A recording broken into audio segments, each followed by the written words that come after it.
parties to the revitalized agreement on the resolution of conflict in South Sudan have decided to extend the current agreement by 24 months, effective from the end of the period of the current ARCSS on 22nd of February 2023. This came up through a roadmap of the implementation of pending tasks in the agreement signed by peace partners in Juba on Thursday. In his keynote address at the event, President Salva Kiir Mayardit said the extension of the agreement is not an addition of their time in power, but rather a gesture of political goodwill to implement all the pending articles of the agreement and end the suffering of the people of South Sudan. Today,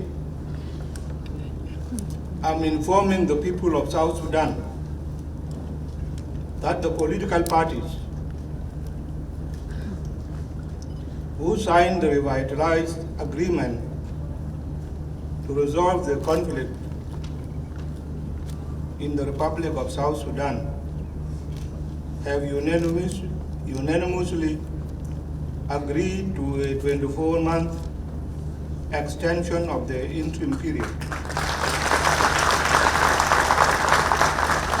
We are not extending the transition because I want to stay in the government longer.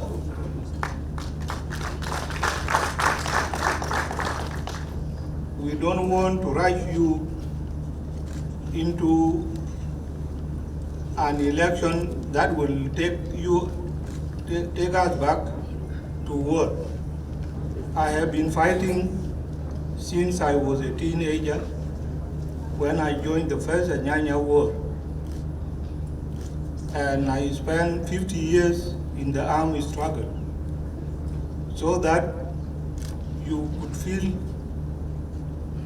the same dignity that many others worldwide feel.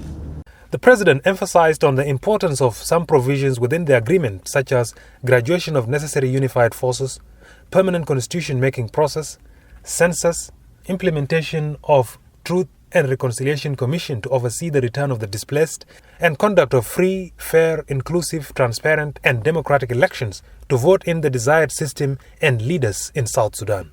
The revitalized agreement was our chance to correct our mistakes, and I do not underestimate or dismiss what we have achieved already through this agreement. We have stabilized the country and established a framework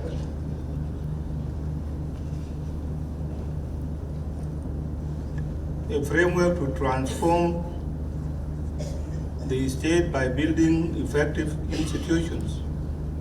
We must prioritize some to succeed as a country. I consider the reunification of the army, constitution making, and the conduct of a census necessary to implement decisions and establish a new government without reverting to war. The President concluded his remarks by calling on members of the holdout opposition groups such as Pagana Moom and Thomas Cirillo to return home and contribute effectively to the search of a lasting peace in the country.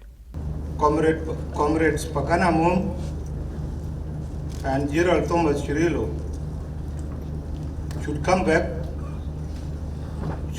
home and join hands with us.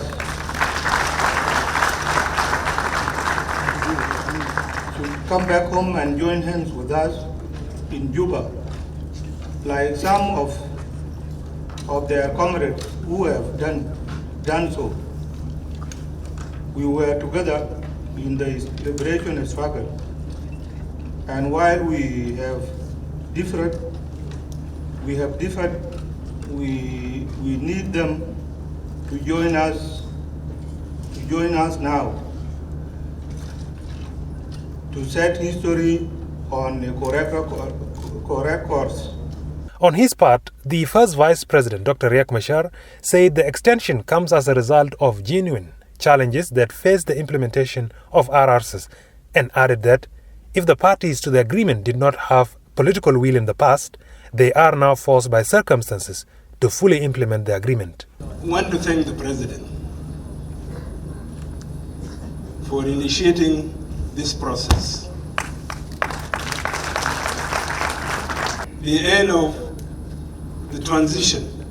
You have this activity of the Constitution, you have the activity of transforming the Parliament into a Constituent Assembly, and the activity of elections. The rest of the activities fall within, including the security arrangements. That's why we came up with 24 months. The leader of the SPLM-AIO, Dr. Machar, also emphasized the provision of the agreement, which he said should act as a guideline for implementation of both executive and legislative level of governance. Dr. Riek Machar also added that many partners to the agreement were concerned and worried about the content of roadmap and urged Troika, which boycotted the event, to consider resuming their support to the revitalized peace agreement. I thought they were going to talk about the percentages. 27.3% of the provisions are implemented. 31.3% of the agreement are work in progress. 41.4% is pending, not touched. So it means you have 72.7% of the agreement not implemented. You have no choice.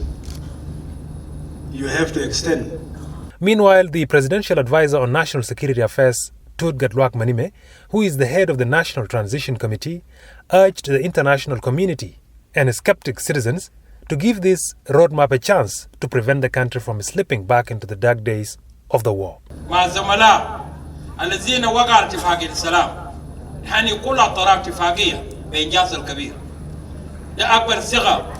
واكبر اغلاظ ووفاء حان مواطن في دول جنوب السودان ونحن ننادي كل اطرافنا وانشراق واكوان في ايغاد في افريقيا اليونيون في كل الاطراف الذين ضامنين اتفاقيه لانه نحن لسه نمضي على اتفاقيه وماشيين على استقرار لانه نحن اذا كان ماشيين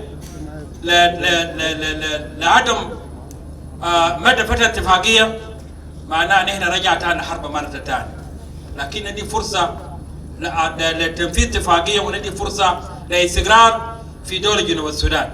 24 months has been the time that is set by parties to the agreement to see into it that all the outstanding issues in the agreement can be resolved and implemented on time. And according to the different stakeholders that are representing the RRCS who spoke here, the extension of this time limit is not to remain in power, but to ensure that the implementation of the agreement comes to light. Reporting for SSBC at Freedom Hall in Juba, I'm Tex Stephen.